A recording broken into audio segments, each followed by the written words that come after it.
Ito po ang aking nabili. Medyo mahal yung iba kaya hindi ako namili. Tapos ang isda, sobrang mahal po. Tignan nyo po itong 2 piraso lang na binili ko. 30.75 na. Yan lang po ang binili ko. Beef, chicken, eggs, yung mga ingredients, banana. Ito po. Kasi meron pa po akong ibang ibang gamit.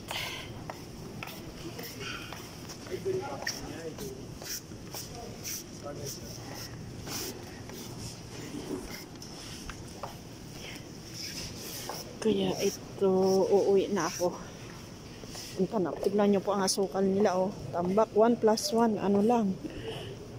Lahat sale.